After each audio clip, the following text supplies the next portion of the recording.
Hello, welcome to Artwave 27. In the recent Black Widow drawing that I released, it was fairly obvious that I had used the grid method for transferring the image from the photograph that I had to the paper. And I had some people ask me how I did that, or what was the process I used for that. And so I decided to make a video to show you. Alright, so first thing I do is I take the photograph that I'm going to use and I find the center line on the paper.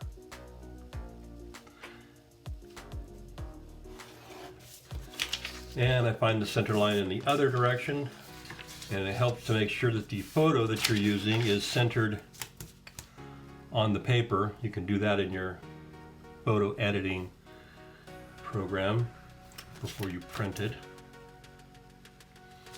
So finding the center there,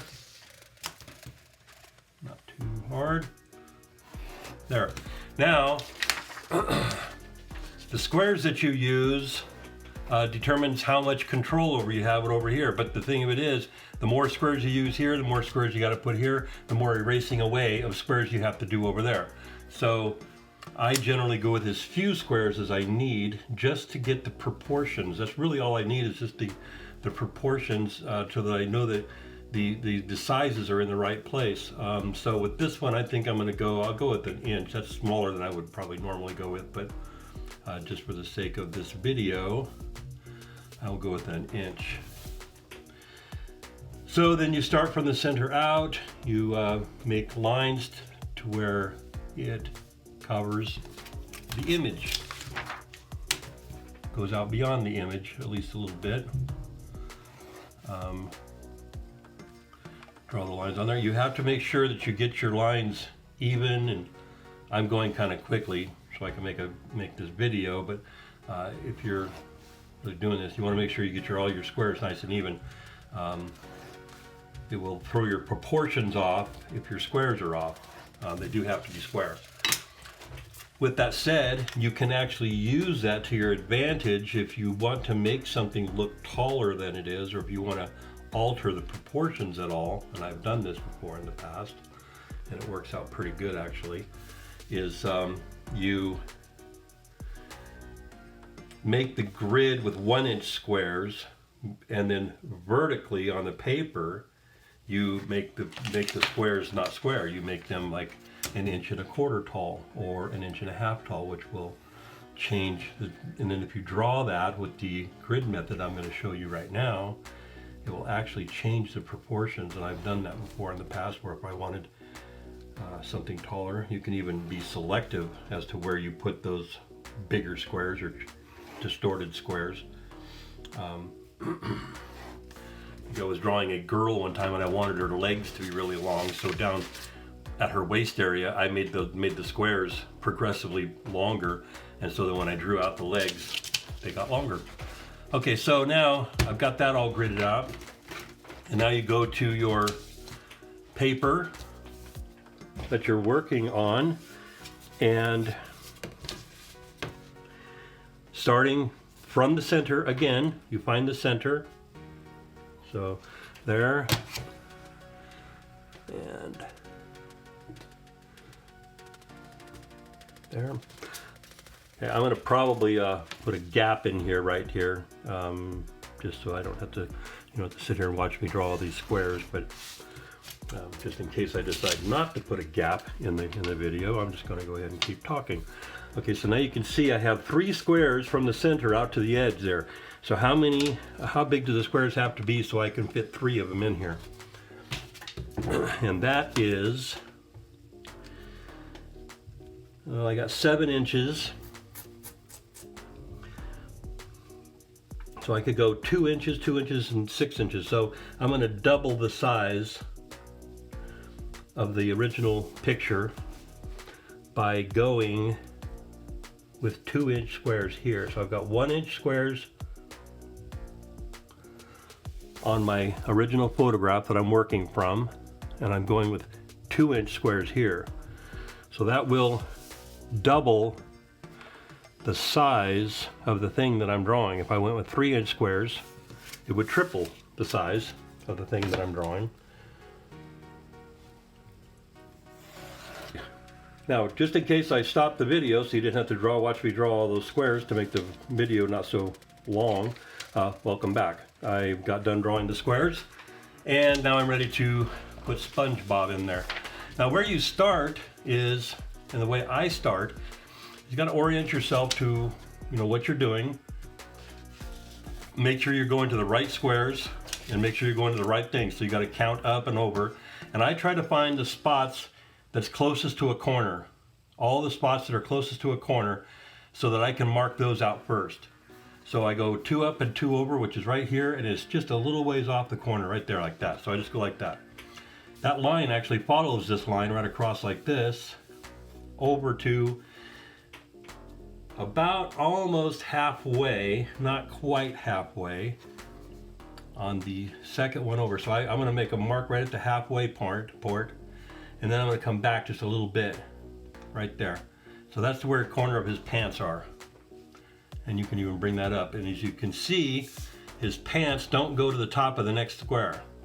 So they end like right about in there somewhere. This line comes towards the line just a little bit, so you can see it's at kind of an angle. And it also is about the third area. So if you break that into thirds, and you can do that with your pencil. Just come over here and mark like that, and you can see that that's about the third line. So you go right here and you go like that. Like, okay, that's where his chin starts coming out. Now, I'm not going to worry about the swirlies right now. I'm just going to do like a box, right? So up here where he crosses this line is about the quarter of the way through. So if you go halfway, and about half of that is a quarter of the way through. So you got to make sure you're on the right spots. You go up here into here. So this is where it's going to cross right there. And I just make a dot right there. I don't even worry about that line yet. Okay? You're just going to try to find all the places where it sort of crosses over. You're trying to get you're kind of like dotting out the places where, using that method again, that's about a quarter of the way up here. And you can kind of just pull that over and kind of just to make sure you're all right. This comes across like that. Now, his head hits right about there and a little ways down. So it's this square right here, and you go like that. And it comes down like that, and it goes just a little ways past halfway. So you make a little halfway mark, and you go like that right there. Okay? And then it comes around like that. And just follow this around. Go all the way around until you make a halfway. It's a little bit beyond halfway, right about in there. Okay? Now his arm right here, his arm falls right in the middle of this thing. See that pattern right in the middle? Kind of like a cross? Okay, so you can just make that. And it goes up about a quarter of the way, comes down a little more than a quarter of the way, like that. His arm kind of goes at an angle. His wrist falls right into that corner right there, and his hand starts right there. His hand does not reach the bottom of this right here. You see, his hand only goes down about halfway, and so don't like my eye tells me that hand is like big, like maybe it goes down here, but it's not. It's really small. It's like this. And that's one of the beauties about doing this method, is it helps you get your proportions proper. Because our eye will lie to us. And we'll think it's bigger than it really is, and that's what gets everything all distorted and weird looking when you try to draw something. Okay, so anyhow, his pant line comes right into his arm right there. Goes right into his wrist. See that pant line comes right into his wrist. Now his legs, now if you'll notice, this pant leg starts over here at about the quarter of the way mark right there.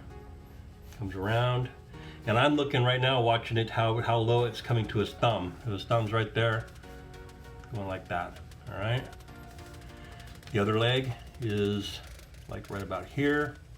This is actually going to the halfway mark. I look for those, so that's really helpful, because then you know your proportions are like right on.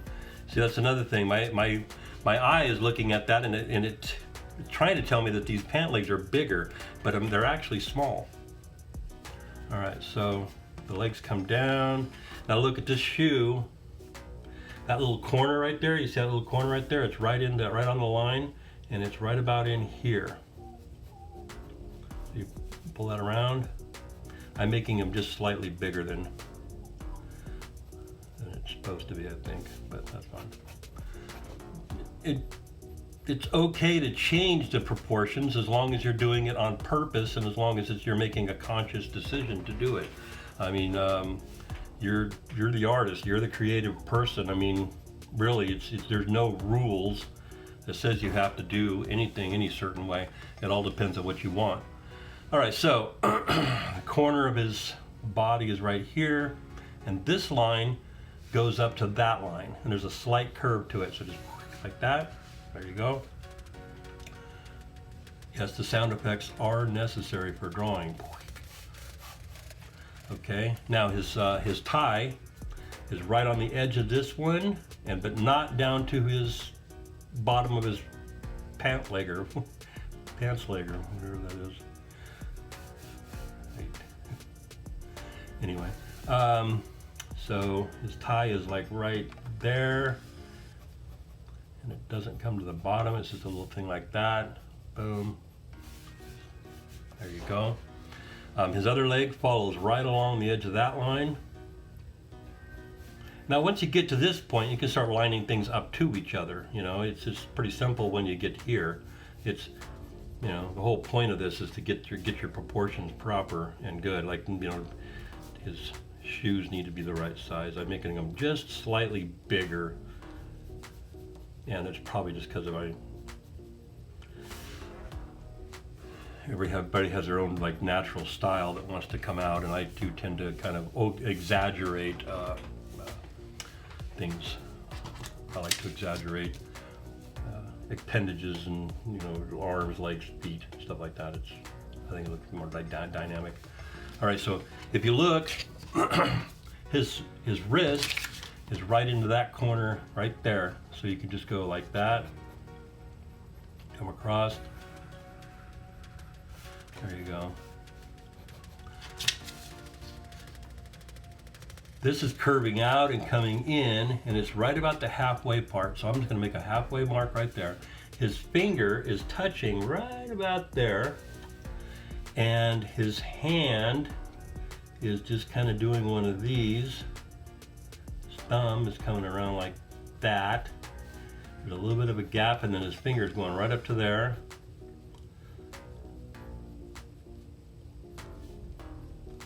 And boom, hand. All right, so now his face. So we're gonna go into the face. His mouth is right on the edge of this bottom here, and it's going right along that line right there. The upper lip is just a little ways lower, and if you look right there, it's just a little ways past halfway. So halfway's there, there it is like that. Go like that. This back side right here comes over here, like right next to this line, curls down, comes around, and that goes right into there. And at this point, you can, you know, kind of just start drawing. I mean, I know I see that. I got his cheek is right here. I don't have to worry about the grid too much here. Don't lose sight of the grid. I mean, if you just want to draw, that's also good. I mean, you still, you know, if you're still being creative, but it just kind of keeps you, maybe using the grid as sort of like just a guide. It doesn't have to be like a leash or a chain that holds you down. It could just be a guide that kind of keeps you where you want to be. It all depends on what you want. I mean, art is just, you know, about having fun and enjoying yourself, not about laying rules on yourself. The world lays rules on you all the time. You don't really need more rules, and you don't want to have to give them to yourself, so why not just have fun when you're drawing, all right? Okay, so then here's his other eye. He's got those, that. Now, at this point here, I would probably start working with, you know, like solidifying the line a little bit, and, you know, kind of doing my own thing with it.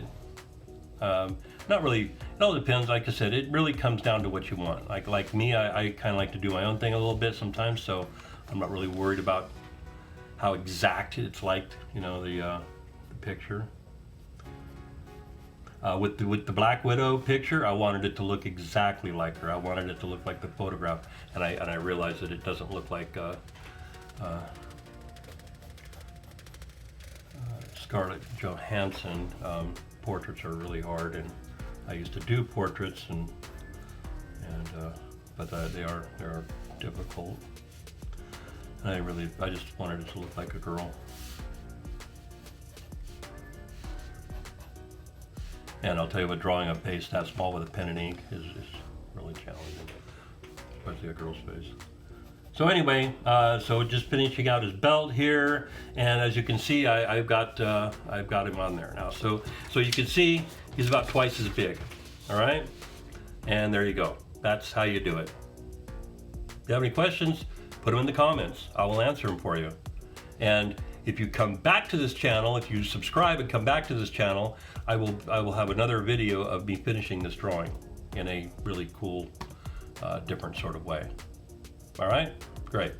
Thank you.